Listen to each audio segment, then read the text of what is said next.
Hi everyone, in this video I will show you how to change iPhone password for lock screen. First step is to go to settings. Then select Touch ID and passcode from here. You need to enter your passcode.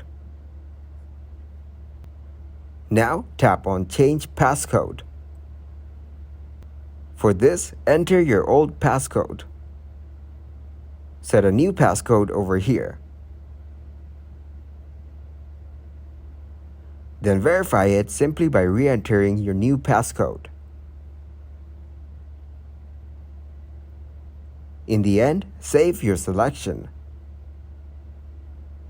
Doing so, you can change the iPhone password for the lock screen.